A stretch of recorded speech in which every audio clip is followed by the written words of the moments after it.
Hey everyone, welcome back to the Movie Couple channel. I'm Dustin and this is my review for Godzilla Kong: The New Empire. Godzilla and the almighty Kong face a colossal threat hidden deep within the earth, challenging their very existence and the survival of the human race.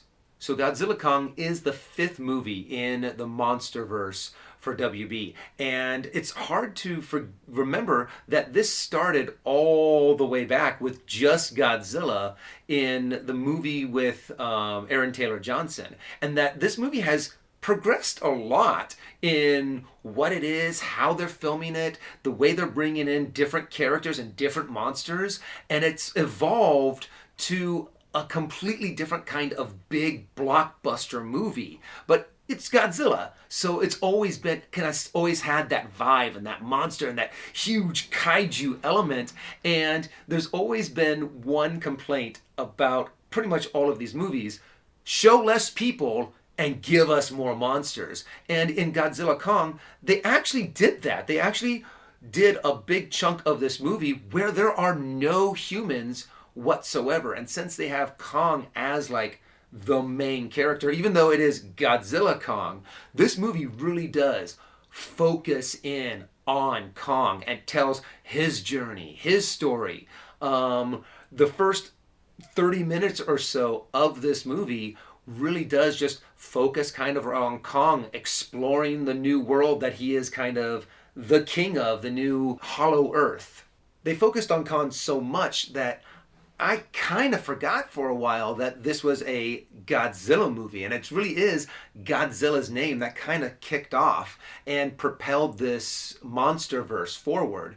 We get Godzilla, we got King Kong, we got Mothra, and then they start sprinkling in some of the human aspect of this. And that's when, for me, this movie starts to become a little less enjoyable, because there were so many things that the humans were really there just to kind of provide something for either King Kong or Godzilla. And every time they were about ready to present it, it happens to be like, oh hey, here it is. We just happen to have this somewhere on the side that we built a long time ago that we didn't even know that we needed, but it's a good thing we have it.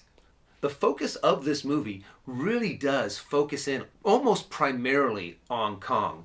Godzilla has really been kind of pushed into the background, and he's really more of not even like a supporting character in this. He's more of like the thing that they're going to use to give us this big climatic battle at the end. But throughout this entire movie, there are actually some really good kaiju fights between Kong and this whole big threat that's coming up from Hollow Earth.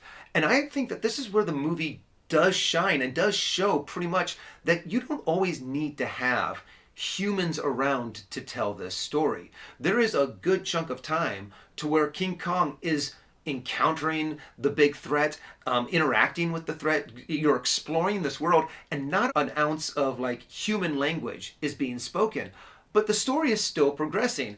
One of the things that they actually have that is interesting to watch too, between Kong and what has been kind of referred to as Baby Kong, is that there is a little ape in this movie that can be a little annoying at sometimes, but they do a okay job of being able to have them navigate through Hollow Earth and tell these little eventful stories throughout their journey to where they're trying to go. And I think that if they focused a little bit more on these moments throughout the movie, I think they could have had just this really fun dialogue, focus a little less on the humans and give us a little bit more intricate communication between all of these different kaijus. So overall, those are my thoughts for Godzilla Kong: The New Empire. If you guys are looking for a rating system, the rating system is down below in the description.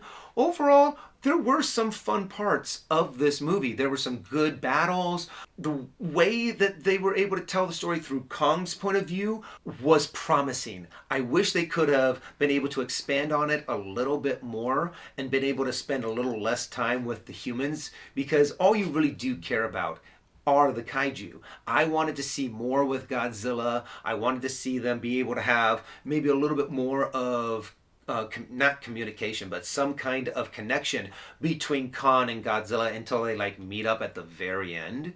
But there's still some fun parts. I would say for me personally, this would be a stream it. If you are a big Godzilla fan and you love Kong and you love these kind of kaiju movies, then I would say it's probably worth going to go see it at a matinee. But overall, still fun to watch. So that is my rating for Godzilla Kong the New Empire. Put your comments below on what did you think of the movie. Out of all of the Monsterverse movies that have come out, which one is your favorite? Don't forget to like, share, and subscribe, and I'll see you in the next video.